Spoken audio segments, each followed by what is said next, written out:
नमस्कार. माझे नाव अनिल बुवासाहेब कदम. उद्धव दमयंती निवास गिरवी शेती या संबंधानं मी आजचा व्हिडिओ आपल्यासमोर सादर करीत आहे. शेतीमध्ये यश आणि अपयश, फायदा आणि तोटा हा कायम चालू राहतो. मी शेतीमध्ये सेवानिवृत्तीनंतर कामकाज सुरू केल्यानंतर मौजे तरवडी, बोडकेवाडी ग्रामपंचायत हद्दीतील तरवडीच्या शेतामध्ये कामकाज सुरू केले. या ठिकाणी असणाऱ्या या 25 एकर क्षेत्रामध्ये विविध प्रकारे आपल्याला शेतीची बांधबंदिस्ती करून शेती करण्याच्या दृष्टीनं सुरुवात केली. जुलैपासून सुरुवात करून हा जो आपल्याला आता समोर शेतीचा 5 एकराचा साधारणतः तयार झालेला प्लॉट दिसतोय,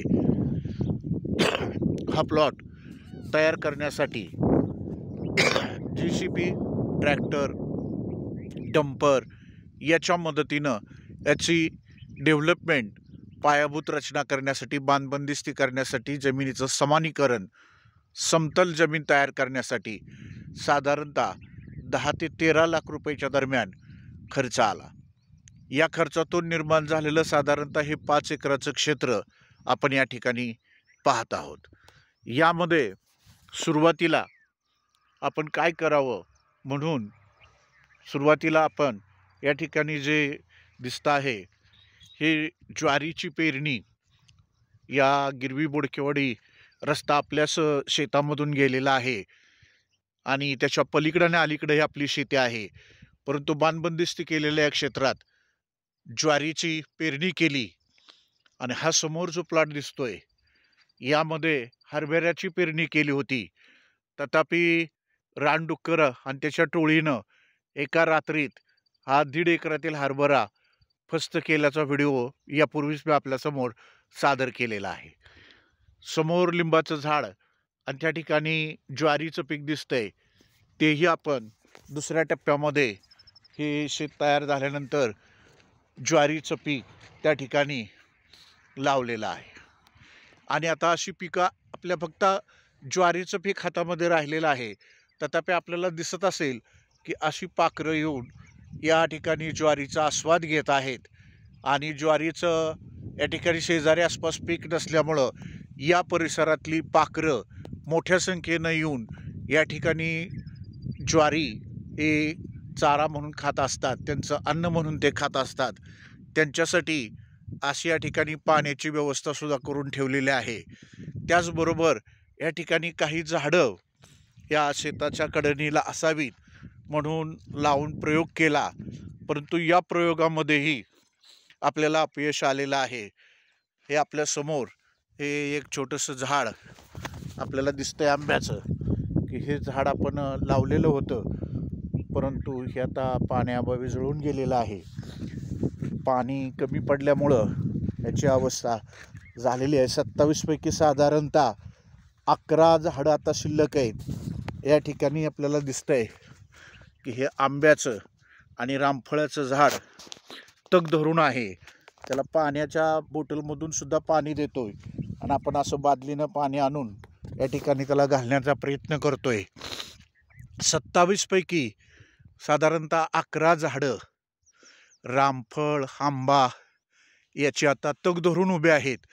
परंतु येणारा मार्च, एप्रिल आणि मे हे 3 महिने कठीण आहेत. दोहंबलकीडचं आवर्तन जर ते डिसेंबरमध्ये आलं असतं तर ही पिकं आणखी चांगली आपल्या हातामध्ये पडली असती.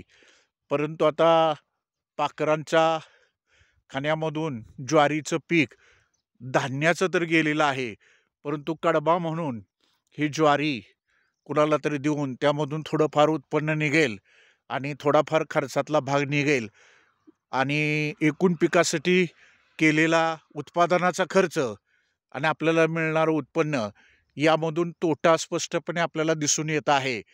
आता हा तोटा सहन करून आपल्याला पुढील पिकाचं नियोजन करावं लागेल. शेतीमध्ये नेहमीच नफा होतो असंही नाही, तोटा आणि अपयश हे सुद्धा असतं. आज मी आपल्यासमोर मी केलेल्या शेतीतील तरवडीमधील ज्वारी, हरभरा या पिकांचं आणि लावलेली 27 झाडापैकी आता 11 झाडं तग धरून आहेत. इथं समोरच विहीर आणि मोटर आहे. परंतु आता पाणी कमी असल्यामुळं आठवड्यामधून साधारणतः 1 तास चालेल एवढं साधारण 1 ते 1.5 परूस पाणी विहिरीमध्ये येत आहे. आणि यामधून ही ज्वारीचं पीक आपल्यासमोर आलेलं आहे. हरभऱ्यालाही पाणी दिलं होतं. खरं तर हरभऱ्याच्या पिकाचं उत्पन्न मला चांगलं मिळालं असतं, परंतु डुकराच्या टोळीच्या एक रात्रीत केलेलं फस्त पिकामुळं त्या ठिकाणी एक आपलं आर्थिक नुकसान झालं. आणि आता ज्वारीच्या धान्याचं नुकसान आपण पशुपक्षी आणि प्राणी यांच्यासाठीच ते दान केल्यासारखं आपल्याला दिसून येत आहे. कडब्यामधून काही रक्कम उभी राहील आणि उत्पादनातला काहीसा खर्च त्यातून निघेल. यानंतर आता या ठिकाणी डोंबलकोडी पाण्याचं आवर्तन आल्यानंतर या ठिकाणी पाण्याची वाढ होईल आणि मग आपल्याला आगामी काळामध्ये काही पिकांचं नियोजन करता येईल. माझा आत्ताचा संकल्प असा आहे की या ठिकाणी 1 तास पाणी पुरत असल्यामुळं ड्रिपला पाण्याचा उपयोग होऊ शकेल आणि ठिबक सिंचनमुळं जर पाणी दिलं तर या ठिकाणी आपल्याला पाण्याचा निचरा होणारी जमीन असल्यामुळं डाळिंबाचं पीक घेण्याचा माझा विचार आहे.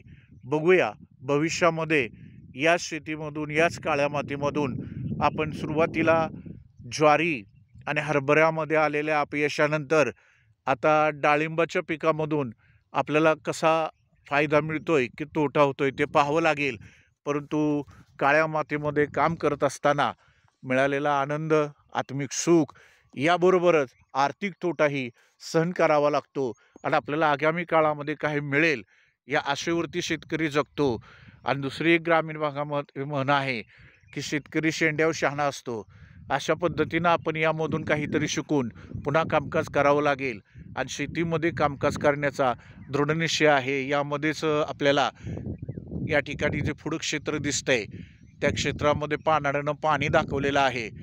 त्यामुळं आपल्याला त्या ठिकाणी होल घेऊन तिथून हे पाणी आपल्या विहिरीमध्ये सोडून पाण्याची समस्या सोडवता येईल. अथवा डोंबलकोडीचं पाणी जर वेळेवर सुटलं तर ते पाणी आपल्या या नाला बिल्डिंगमध्ये येऊन विहिरीची पाण्याची पातळी वाढू शकते आणि पिकांना चांगलं जीवदान मिळू शकतं आणि पिकं चांगले येऊ शकतात आणि उत्पन्न वाढीसाठी त्याचा फायदा होऊ शकतो. बघूया भविष्यात काय होतंय. तूर्त तरी मी लावलेल्या 27 झाडांपैकी अतिशय शर्तीचा प्रयत्न करून सुद्धा आता 11 झाडं तग धरून उभी आहेत. ते जगवण्याचा माझा प्रामाणिक प्रयत्न आहे. मी या ठिकाणी आपली स्कूटी गाडी दिसते, त्या ठिकाणी जार दिसतोय पाण्याचा. हे पाणी घेऊन या ठिकाणी येऊन अशा पद्धतीनं पाणी या झाडांना देऊन आपण ही झाडं जगवण्याचा प्रयत्न करत आहोत. ज्वारीच्या पिकानंतर आता डाळिंबाची लागवड आणि आवळ्याची लागवड करून आणि या ठिकाणी थोडं रिकामं क्षेत्र दिसतंय. या ठिकाणी पावसाळ्यामध्ये पालेभाज्या घेऊन कामकाज करण्याचा माझा संकल्प आणि निर्धार आहे. भविष्यामध्ये या काळ्या मातीच्या आणि आई तुळजाभवानी मातेच्या आशीर्वादानं शेतीमध्ये मला नक्की यश मिळेल अशा आशेवरती मी पुढं काम करणार आहे आणि त्यासाठी दृढसंकल्प करत आहे. या ठिकाणी मी माझं मनोगत थांबवतो. धन्यवाद.